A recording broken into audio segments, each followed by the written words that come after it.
Hello everyone, welcome to I exam B. Sir, my name is Kailash Tiwari. दोस्तों, CWC का examination कल होने वाला है। क्यों ना आज कुछ अलग किया जाए। और ये क्या अलग है, हम एक मॉक टेस्ट अटेम्प्ट करेंगे लाइव। यहाँ पे 65 क्वेश्चन अटेम्प्ट करेंगे। आप सभी को पता है कल आपके एग्जामिनेशन में डीआई, रीजनिंग, इंग्लिश, जीए और प्रोफेशनल नॉलेज 65 क्वेश्चंस और टोटल 200 क्वेश्चंस आपको करने हैं, जिसमें आपकी सेक्शनल टाइमिंग होने वाली है। सेक्शनल कट ऑफ के बारे में नहीं बताया गया है, बट आपको प्रोफेशनल नॉलेज में सेक्शनल कट ऑफ को क्लियर करना है। ओके, सो यहाँ पे आज हम कोशिश करेंगे कि हम 65 क्वेश्चंस डिस्कस करें और थोड़ा क्विकली करेंगे। हो सकता था हम इसको लाइव करते, तो हालांकि उसमें थोड़ा सा टाइम ज्यादा लगता, बट आगे आने वाले एग्जामिनेशन में हम इसको लाइव जरूर करेंगे फॉर आईपीएस एएफएस स्पेसिफिकली। तो अभी हम सीधे सारे सेक्शंस को क्रॉस करते हुए अपने प्रोफेशनल नॉलेज सेक्शन में चलते हैं। टेक्निकल और जो प्रोफेशनल नॉलेज है, इसमें ये हम क्वेश्चन हम सॉल्व करना शुरू करेंगे। ओके, तो यहाँ पे आप देख सकते हैं सबसे पहला क्वेश्चन दिया हुआ है, what is the primary objective of the Central Warehousing Corporation. CWC का प्राइमरी ऑब्जेक्टिव क्या है, ये पूछा गया है। ऑप्शन आपके पास है, providing financial support, offering transportation services, delivering cost effective logistic system और promoting export of agriculture products. तो आप सभी को पता है यहाँ पे सीडब्ल्यूसी का जो मेजर काम है, या तो वो स्टोरिंग का है, या फिर जिसको हम बोल सकते हैं गोडाउन्स प्रोवाइड करने का, और साथ साथ लॉजिस्टिक सॉल्यूशन प्रोवाइड करने का। तो कॉस्ट इफेक्टिव लॉजिस्टिक और स्टोरेज सिस्टम प्रोवाइड करना, ये सबसे सटीक यहाँ पे आंसर रहेगा, क्योंकि सिर्फ ट्रांसपोर्टेशन नहीं है बल्कि कॉस्ट इफेक्टिव लॉजिस्टिक सॉल्यूशन यहाँ पे सही आंसर है। Okay, then when was the Central Warehousing Corporation established. कौन से ईयर में ये एस्टैब्लिश हुआ है? तो Central Warehousing Corporation establish हुआ था 1957 में। अब आपको कमेंट बॉक्स में मुझे बताना है कि हमारा एफसीआई कब स्टेब्लिश हुआ था। ओके, एफसीआई स्टेब्लिश कब हुआ था वो आप बताइएगा। Then which under which ministry does the CWC operate. किसके अंदर ये ऑपरेट करता है? Ministry of Agriculture no, Ministry of Commerce and Industry no, Ministry of Finance no, Ministry of consumer affair food and public Distribution. तो ये correct answer यहाँ पे है। ओके, सो यहाँ पे करेक्ट आंसर है ministry of consumer affair food and public distribution. Next question है, semi dwarf rice indica variety release from Taiwan in 60s is. जो ग्रीन रेवोल्यूशन के टाइम पे semi dwarf rice variety release की गई थी, वो कौन सी थी? तो ये तो आई थिंक सभी इसको बहुत इजीली आंसर कर लेंगे। ये TN1 थी, जिसको हम ताइचुंग नेटिव 1 बोलते हैं।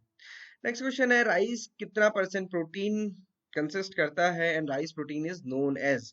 तो आप सभी को पता है राइस का जो प्रोटीन है वो राइजीन है, और इसका जो परसेंटेज है वो 6 to 7% के बीच में होता है, ग्लूटेन व्हीट में प्रेजेंट होता है।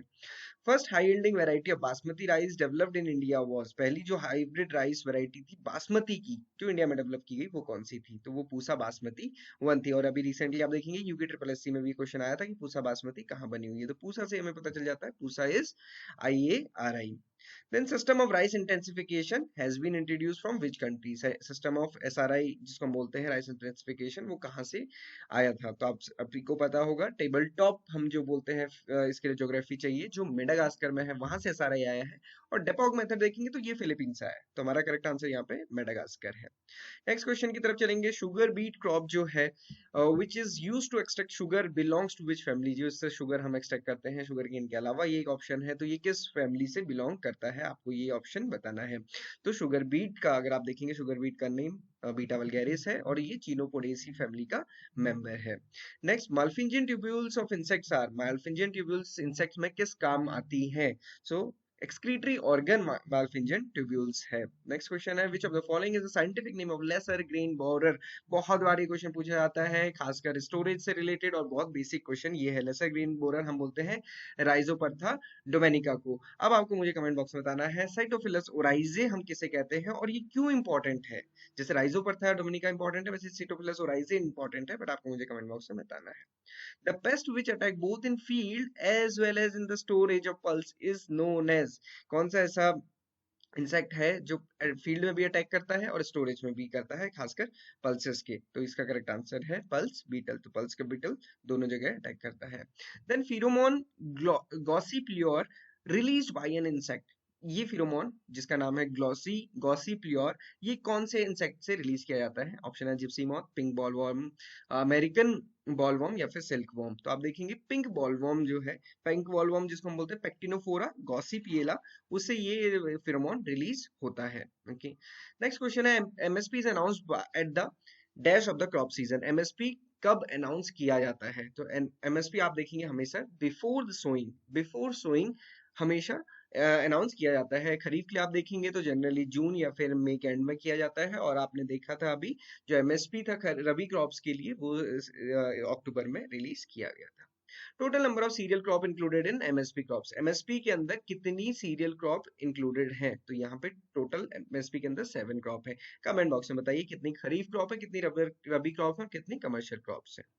Next question is specialized agency of the United Nations that works toward defeating hunger via international efforts, that is FAO, has its headquarter in, तो FAO के हेडक्वार्टर कहाँ है? सिंपल सी बात पूछी गई है, तो आप सभी को पता होगा ये रोम इटली में इसके हेडक्वार्टर्स हैं।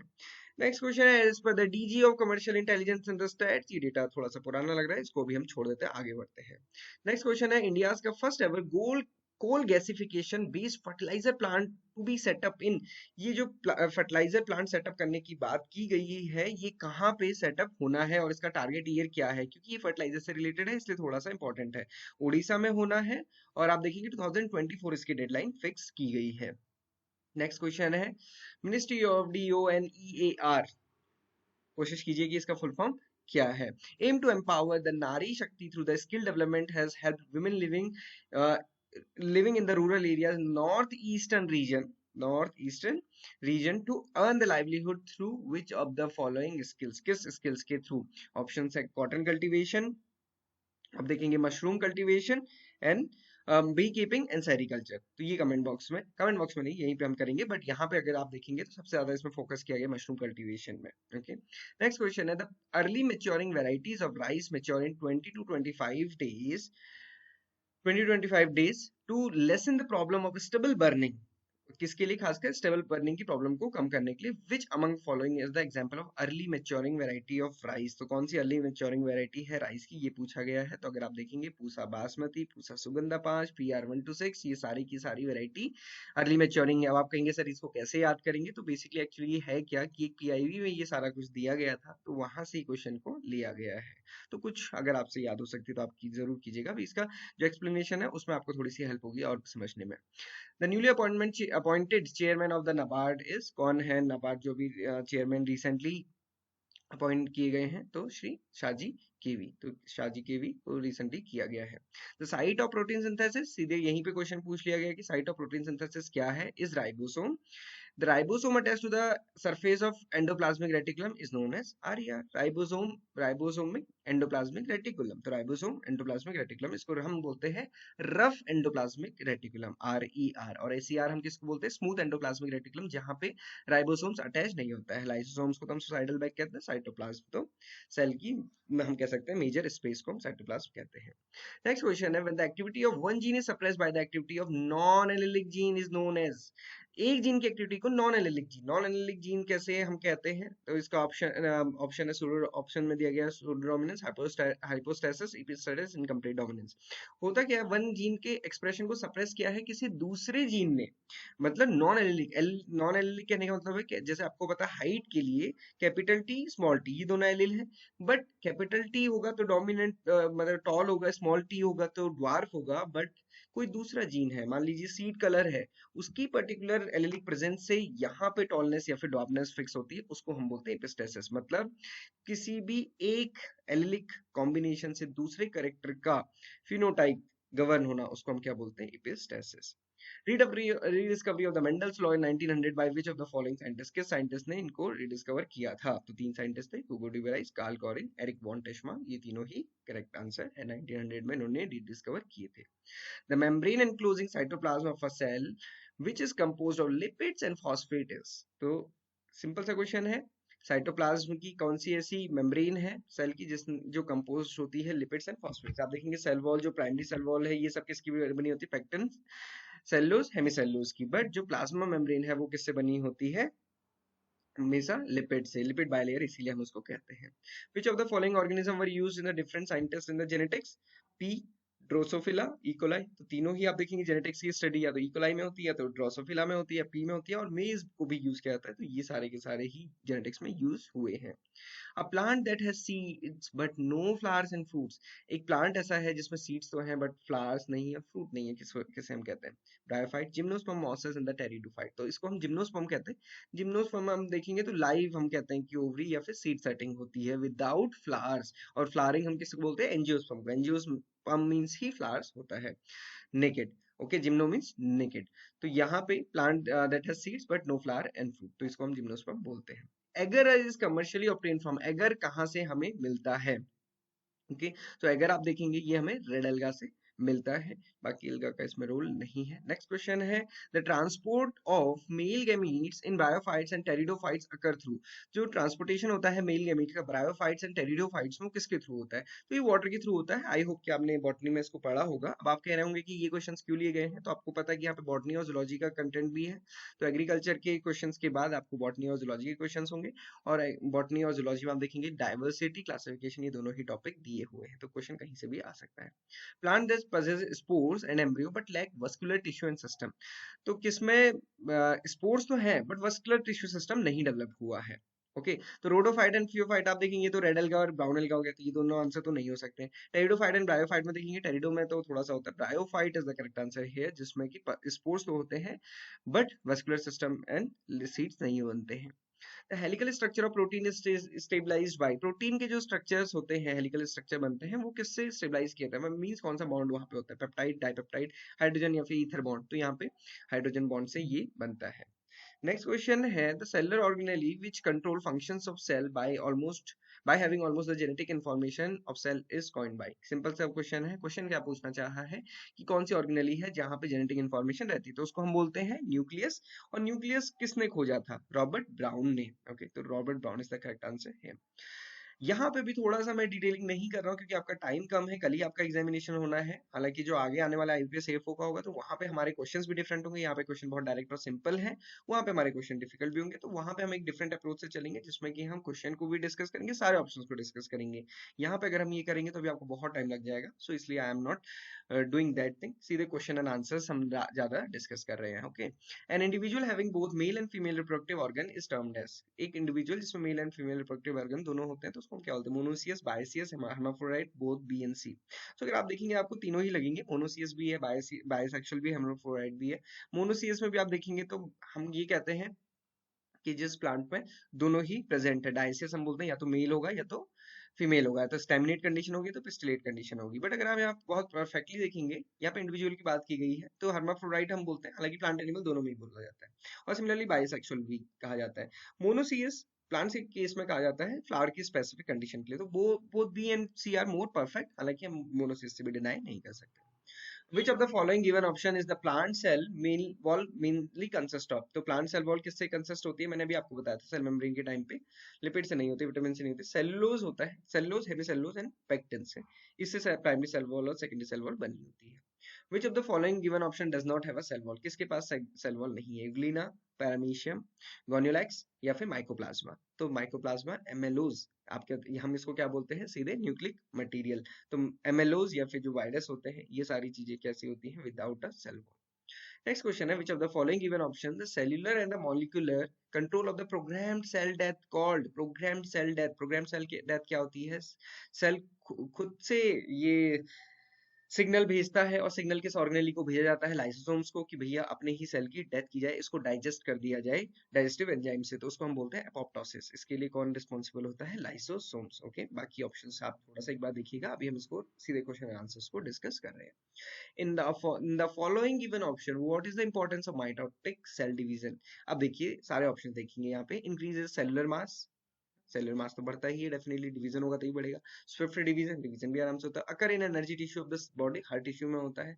Producing cell genetically similar to the parent cell, तो ये ज्यादा यहाँ पे परफेक्ट है, इसलिए हम इसको ऑप्ट करेंगे। ओके, नेक्स्ट क्वेश्चन है, the crossing of F1 with one of its parents which play important role to develop disease resistance in plant. तो ये सिंपल से दो क्वेश्चन यहाँ पे आंसर होते हैं आपके। एक तो F1 with any of the parents, तो मतलब बैक क्रॉस है। अगर रिसेसिव होमोजाइगस पेरेंट्स की बात होती तो वो फिर टेस्ट क्रॉस होता। और ये कह रहा है कि डिजीज रेजिस्टेंस डेवलप करने में काम आता है, तो ये बैक क्रॉस ब्रीडिंग मेथड का एग्जाम्पल हो गया। तो यहाँ पे करेक्ट आंसर क्या है? Back cross. Okay, The type of inheritance in which sex-linked gene is inherited from grandfather to grandson through the daughter is called grandfather male, daughter sorry daughter female, और उसके बाद फिर ग्रैंडसन मेल। तो ये criss cross pattern है, इसको हम बोलते हैं criss cross inheritance, male to female then female to male, और ये एक्सप्रेस कहाँ करेगा, केवल मेल में। Genes located on sex chromosome, सीधी सी बोल दिया गया है genes located on sex chrome, तो हम इसको बोलते हैं sex inheritance. Okay, and the associate linkage of such genes is known as the sex linkage. Sex linked हो गया, sex linked inheritance. And example of sex linkages, example of sex linkage पूछा है, barrenness, beard development in men, breast development in women और hemophilia. तो आप देखेंगे यहाँ पे हमसे क्या पूछा है, sex linked character की बात पूछी गई, तो यहाँ पे करेक्ट आंसर क्या है, hemophilia। जो breast development, beard development या फिर barrenness है, beard development मेल में तो नॉर्मल सा फीचर है, beard development in female ये आप देखेंगे, और breast development in women ये भी नॉर्मल फीचर है। जस्ट अगर अपोजिट देखेंगे तो फिर ये सेक्स लिमिटेड या फिर सेक्स इन्फ्लुएंस्ड में आता है। ओके, ये मैंने आपको एक बार बहुत पहले बहुत अच्छे से बताया था जेनेटिक्स वाले क्वेश्चंस में, अगर आपने नहीं देखा तो आप वो देख सकते हैं। ओके, देन आ गया question, sex influence traits are autosomal qualities. देखो ऑटोसोमल मतलब ये सेक्स क्रोमोसोम में नहीं, कहाँ प्रेजेंट है, ऑटोसोम्स में। तो सेक्स इन्फ्लुएंस मतलब सेक्स से इन्फ्लुएंस होंगे, पर्टिकुलर सेक्स मतलब जेंडर, जेंडर से इन्फ्लुएंस होंगे। An example of sex influence मतलब दोनों ही मेल और फीमेल दोनों में ये कैरेक्टर है, बट इन्फ्लुएंस होंगे पर्टिकुलर जेंडर में। तो ये क्या है, कलर ब्लाइंडनेस, हीमोफिलिया देखेंगे तो सेक्स लिंक्ड हो गए। Male baldness, beard development, breast development in women, तो ये तो नॉर्मल कैरेक्टर है। Baldness pattern in male is a sex influence trait, दोनों में होता है, बट मोर प्रोनाउंस्ड इफेक्ट किसमें होगा, मेल में। The insect body is divided into how many parts, जो इंसेक्ट की बॉडी होती है उसको हम कितने पार्ट में डिवाइड करते हैं, 3 पार्ट में हम करते हैं, हेड, थॉरेक्स एंड एब्डोमेन, तो 3 पार्ट में हम उसको डिवाइड करते हैं। Sorry, rodents belongs to which class of subphylum vertebrata, तो रोडेंट्स कहाँ पे बिलोंग करते हैं, रेप्टिलिया, एम्फीबिया, एव्स या फिर मेमिलिया, आंसर आप बताइएगा। रोडेंट्स कहाँ पे होते हैं, और रोडेंट्स का एग्जांपल रेट में आता ही है, रेटस, फिर उसका रहती है फैमिली, बट आप मुझे बताइएगा कि किस सब फाइलम में ये बिलोंग करता है। The rat are medium size rodents belonging to the family cord, ये किस फैमिली में आता है, तो म्यूरोइडी फैमिली में आता है। Okay, rats are the medium size rodents, जो किस में बिलोंग करते हैं, म्यूरोइडी। ये क्वेश्चन थोड़ा सा डाइवर्सिटी के हैं या फिर क्लासिफिकेशन के हैं, बट मे भी पूछे जा सकते हैं, मे भी नहीं पूछे जा सकते। Which of the following organ is present in a rat but not in the frog? तो ये क्वेश्चन है, आई थिंक ये पहले से ही आप देखते हैं, ये क्वेश्चन कई बार पूछा जाता है कि रैट में है बट फ्रॉग में नहीं है, तो जेजुनम इसका करेक्ट आंसर होता है, स्मॉल इंटेस्टाइन का पार्ट है। Rodents are also known as, rodents को हम क्या बोलते हैं, रोडेंट्स को हम ज्यादा फोकस क्यों कर रहे हैं, क्योंकि आप सभी को पता है सीडब्ल्यूसी का काम स्टोरेज का है, और ये काफी वहां पे तमाशा मचाते हैं, तमाशा बोले तो नुकसान करते हैं। Okay, rodents are also known as hoofed, toothless, gnawing and carnivores, तो gnawing मैमल्स इनको बोला जाता है, जो इनके टीथ होते हैं उसके थ्रू ये कट करते हैं सारी ही चीजों को। Which of the following phylum animals are most found in the marine water but few are in the fresh water, तो किसके मेंबर्स हैं जो मैक्सिमम कहाँ पाए जाते हैं, मरीन वाटर में, बट फ्यू फ्रेश वाटर में। ऑप्शन है Annelida, Porifera, mollusc and the Chordata, तो यहाँ पे जो करेक्ट आंसर है पॉरीफेरा है, पॉरीफेरा का एग्जांपल आप देख सकते हैं।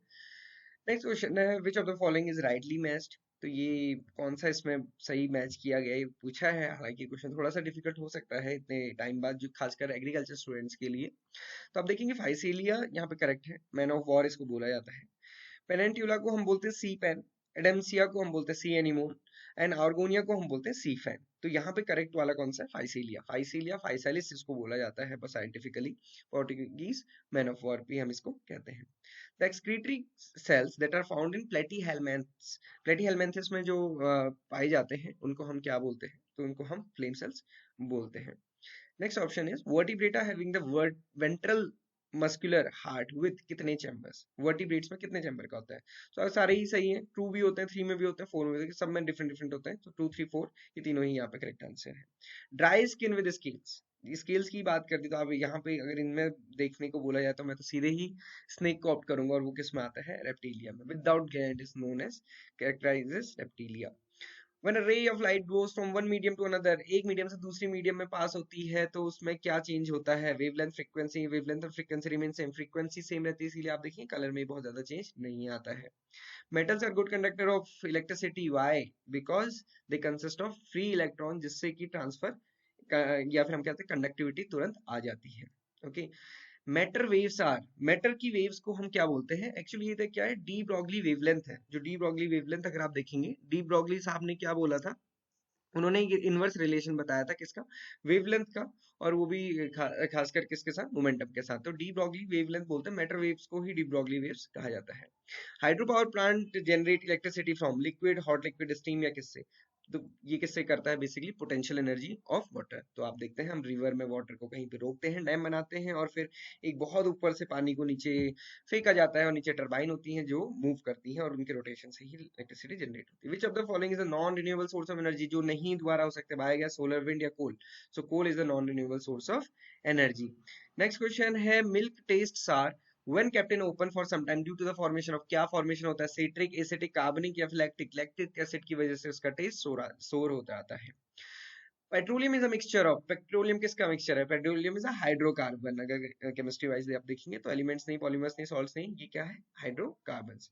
The gas use for the filling weather balloons are, weather balloons जो हम यूज करते हैं उसमें कौन सी गैस को हम फिल करते हैं, तो उसमें हीलियम गैस यूज की जाती है।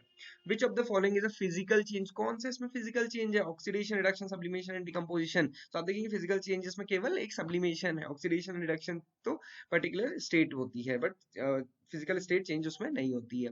The pH of neutral solution, basic, इससे इजी क्वेश्चन कुछ नहीं हो सकता। 7 is the pH of neutral solution.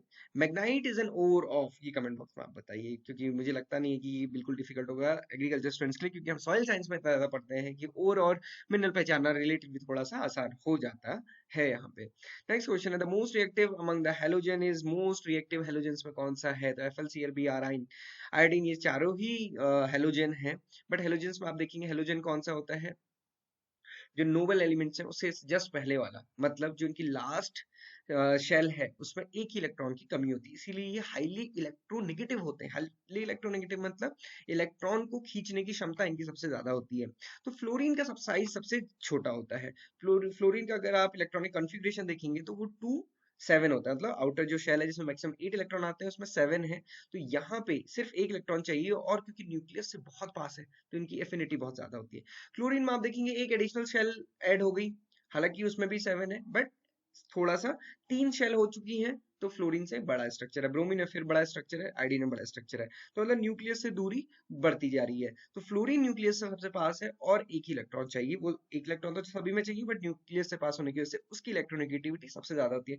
इसीलिए अगर आप ट्रेंड भी देखेंगे तो जो इलेक्ट्रोनेगेटिविटी है वो डिक्रीज होती है डाउन द पीरियड। उसका रीजन क्या है उसका रीजन ये है कि साइज उसमें इंक्रीज होता रहता है। The gas usually causing explosion in a coal mines, किसकी वजह से कोल माइंस में एक्सप्लोजन होते हैं, तो उसका करेक्ट आंसर मीथेन है। The nucleus of an atom consist of, nucleus of an atom consist of, nucleus में क्या होते हैं, इलेक्ट्रॉन्स तो नहीं होते, इलेक्ट्रॉन्स बाहर होते हैं, प्रोटॉन एंड न्यूट्रॉन्स होते हैं। Okay, dash is a process in which acid and bases react to form salt and water, तो इसको हम क्या बोलते हैं, neutralisation reaction. This is all about, ये हो गए हमारे क्वेश्चन 200, और इसको हम सबमिट कर देंगे। मैं आप सभी को बोलूंगा कि हमने मॉक टेस्ट 2 सबमिट किया है, यहाँ पे देखिए कितनी पीछे रैंक आई है, 528 रैंक आई आउट ऑफ 971। ओके, सो अभी हम यहाँ पे जाके समरी देखेंगे, क्योंकि हमने किसी भी सेक्शन को एंड नहीं किया। हमने प्रोफेशनल नॉलेज के क्वेश्चन किए, 65 में भी 61 किए हैं, 4 पता नहीं कौन से छूट गए हैं। यहाँ पे इनके हम सोल्यूशन देख सकते हैं, बट अगेन सोल्यूशन हम डिस्कस नहीं कर रहे हैं, क्योंकि काफी हमने ऑलरेडी डिस्कस करते हुए किया है। मैं जस्ट आपको एक चीज बताना चाहता हूँ इसके थ्रू, कि हमेशा मॉक टेस्ट से आप देखेंगे आप maximum number of question attempt कर पाते हैं। अब मान लीजिए कोई अनअटेम्प्टेड भी रह गया, तो आप देख सकते हैं कि यहाँ पे क्या था, है ना। अब ये सारे क्वेश्चंस का आपको यहाँ पे सोल्यूशन, एक्सप्लेनेशन और करेक्ट आंसर मिल जाएंगे, तो ये आप देख सकते हैं। Okay, so this is all for today. All the very best for your examination. बहुत अच्छे से जाइए, बिल्कुल डरने की जरूरत नहीं है। पेपर इजी आएगा, पेपर अगर डिफिकल्ट आएगा तो सभी के लिए आएगा। आपको जितना अच्छा आता है आप उस पर कीजिएगा, एक्यूरेसी फोकस कीजिए। जब चारों ही ऑप्शन नहीं पता है तो गैस मत कीजिएगा, 2 ऑप्शन में डाउट है तो आप गैस वर्क कर सकते हैं। This is all for today. Thank you everyone for watching this video and have a great day.